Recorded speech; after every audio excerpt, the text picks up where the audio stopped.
Because their identity has become not American, but white. So I just want to point out that slavery had nothing to do with race. Slavery was an institution across the world before we had the modern conception of race. And in fact, a lot of racism in the United States of America was an outgrowth of trying to justify slavery, because uniquely, for one of the first times in history, there was a racial difference between slave and slaver. Slavery was occurring in Africa. Where do you think we bought the slaves from? And this was a common practice, again, so common among Slavic peoples to be enslaved that the word slave literally derives from Slav. But okay, Jank, sure, the right-wingers were like, no, we don't want equality for black people, so we'll start the transatlantic slave trade in order to not have equality for black people. By the way, the biggest defenders of slavery, obviously the Democratic Party, but whatever.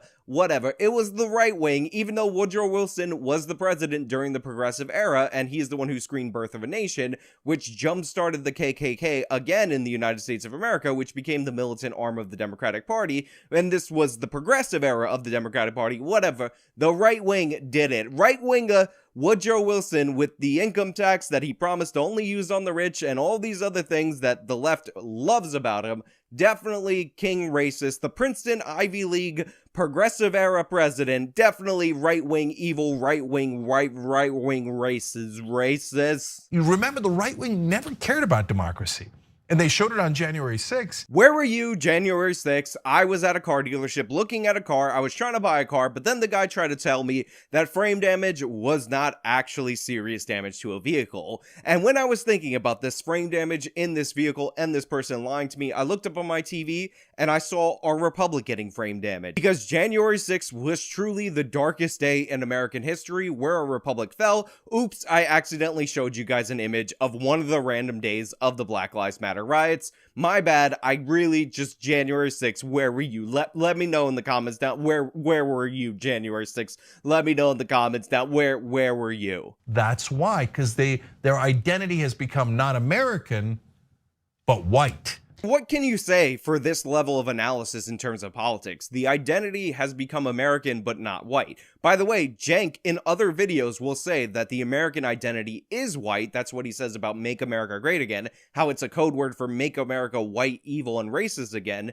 because they see America as white, but the American identity now is not even matter anymore, just the white identity matters. And what a coincidence, Jank has been talking about how he's obsessed with the white identity and smearing it in every way humanly possible and making it the evilest thing in the world. And congratulations, the white identity has just proclaimed itself to be the evilest thing in the world, and only Cenk Uygur, our wisdom professor from the top of the hill that is bringing us the knowledge, has seen it coming and is identifying it right now. He's the only one who knows about it because he always knew about it. Isn't that a coincidence right there? So we have examples for you. So here's a quick mashup of videos featuring prominent right-wingers filleting Vladimir Putin. Let's watch. So before we see this compilation that some idiot intern at the Young Turks mashed up together, remember, Cenk's tweet says the right wing loves Vladimir Putin because Putin is a white authoritarian, emphasis on white, because that's what they love, because the white identity has taken over. Cenk has doubled down on this claim in this video. That's the claim from his original tweet. So let's hear if we can identify any of these prominent right-wingers saying that they love Vladimir Putin and that they love him because he's white, and white is the most important identity. Let's see if anything even remotely hints at that. Putin ain't woke. He is anti-woke. The Russians, people still know which bathroom to use. They know how many genders are there in Russia? 2. Okay, so we have Steve Bannon on a radio show, and Steve Bannon, by the way, is more in line with the European right than the American right. And right there, he wasn't talking about anything having to do with anything related to race. He was talking about how Vladimir Putin isn't woke, which, by the way, you shouldn't be woke. Just because Vladimir Putin is allegedly not woke doesn't mean that that's an evil position. And then he starts talking about trans issues. When you talk about the bathrooms and how many genders there are, they're referring to trans. So we're not talking about race in that first clip. So the receipts, the evidence so far, no bueno, not very good. Not nailing it on your evidence. Cenk, come on, do better than that. You gotta justify that tweet. Since the day that Donald Trump became president, Democrats in Washington have told you have a patriotic duty to hate Vladimir Putin. It's not a suggestion, it's a mandate. Anything less than hatred for Putin is treason. Many Americans have obeyed this directive. They now dutifully hate Vladimir Putin. Maybe you're one of them. So we have Tucker Carlson right here saying that people in the Democratic Party have tried to tie Trump to Putin. True. These ties were nonsensical, by the way, so that's why it's being covered on Fox. And he's saying that they're essentially making it your patriotic duty to dislike Vladimir Putin, and this is due to the fact that he meddled in our election and got Trump elected, or something, collusion, whatever, something that never materialized in the Mueller investigation. This has nothing to do with anything related to race or anything like that. That is not what Tucker Carlson was talking about. And then it cuts to Donald Trump, meaning that this clip, also 0 for 2 for the Young Turks, doesn't really show anything. Next up is President Trump himself. And I said, this is genius. Putin declares a big portion of the Ukraine. Putin declares it as independent. Oh, that's wonderful. So there's Trump on the Buck Sexton show. Now, I didn't look this up. I didn't research it. I didn't go into that episode because the Young Turks doesn't really cite anything other than the Buck Sexton show, and he probably interviewed Trump multiple different times. But the way that Trump is talking about this doesn't seem like he's even pro the annexation of Crimea. He's talking about how Putin did this, and a lot of people were like, oh, that's great, and he's not really moving on or anything like that. It seems like he was probably trying to say that the Democrats are softer on Russia than him, but that's just me trying to glean that from that snippet, that little clip, that sentence fragment that the Young Turks brought up that doesn't prove anything related to the point that they were trying to make. Also remember the t-shirts we saw at Trump rallies. I'd rather be Russian than a Democrat. And then we have the fourth piece of evidence, which is random people wearing t-shirts saying, I would rather be Russian than a Democrat. By the way, people on the left were saying that all these right-wingers that supported President Trump were in line with the Russians and therefore they were traitors. So these people probably bought these t-shirts, if they didn't make them themselves, in order to point out that they would rather be with the Russian governments, the alleged traitors of the United States, on the Trump team than a Democrat. So if you were going to label them Russian traitors, that would be about as effective and honest of a label as labeling somebody a racist, ironically in this Young Turks video where Cenk is labeling all these people racist. This is not evidence of anything. It's not evidence of white Putin support because he's white and people love white right-wingers. So what the hell are you talking about? Why are you even showing this? Has Putin ever called me a racist? Has he threatened to get me fired for disagreeing with him? Has he shipped every middle-class job in my town to Russia? Did he manufacture a worldwide pandemic that wrecked my business and kept me indoors for 2 years? Is he teaching my children to embrace racial discrimination? Is he making fentanyl? Is he trying to snuff out Christianity? Does he eat dogs? These are fair questions, and the answer to all of them is no. Vladimir Putin didn't do any of that.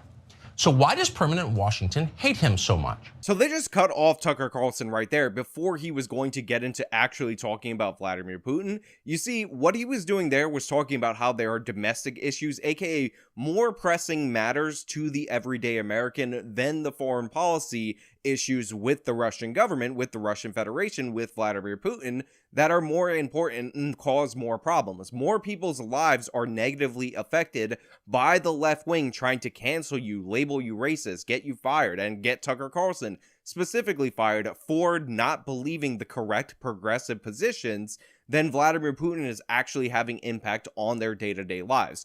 That was the point that he was trying to make. That point is actually not even about Vladimir Putin. That point is about how the left and how domestic politics affects Americans' day-to-day lives more than foreign policy. This is not an unusual position. The Young Turks have taken very similar positions, so why are people freaking out? And again, why is this in this compilation of Tucker Carlson allegedly swearing fealty to Vladimir Putin because he's white and all the right wing loves whiteness and authoritarianism over all other things? This hasn't proved anything so far. They haven't even put anything related to whiteness and Vladimir Putin in this compilation. I just want you guys to be aware of that. I want you guys to notice that. I want you to remember that, because the Young Turks are definitely going to come back from this segment with smug, stupid smiles on their face. They don't have boys swimming in girls' college swim meets. How backward. It's embarrassing. How savage. How medieval. How medieval. This is why this whole thing's a scam.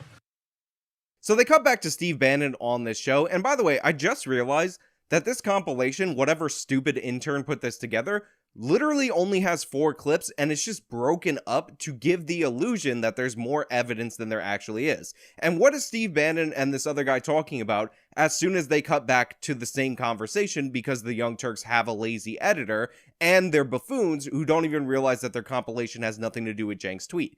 They're still talking about the transes. They're making sarcastic jokes about how Putin is so backwards because of the way they feel about the transes. This has nothing to do with whiteness or race or anything like that. That was nowhere in the compilation.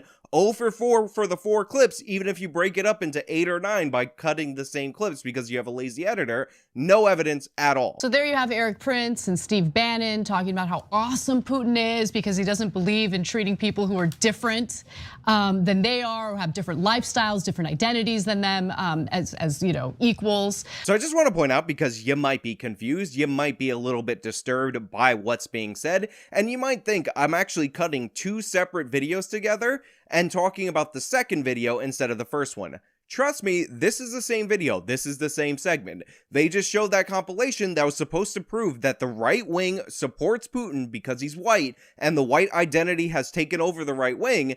And Anna's talking about how Bannon and this guy were saying that they don't like things that are different, even though they were specifically talking about transes. This does not prove anything that they said at all whatsoever. Do not be fooled by it. Don't be fooled by Anna's smug face. The compilation that they put together, prepared for this segment, proved nothing at all similar to what they were claiming. But Anna goes on. You have Tucker Carlson listing off all the things that he loves about Putin, including the fact that Putin has never accused him of being racist. Yeah. You have to be one of the dumbest people on the internet.com if you hear Tucker Carlson say what he said, where he was listing off things that he doesn't like about the left wing, where he was listing off things that are actual problems in America, and then saying that he was listing off things that he likes about Vladimir Putin. I guess if you want to stretch it or twist it and say that he likes that Vladimir Putin isn't addicting people to fentanyl in the United States of America, then maybe you can make that point. But in reality, he was saying things that he doesn't like about the left and stating problems in the United States of America. But that flew totally over Anna Kasparian's head because that's how far gone she is.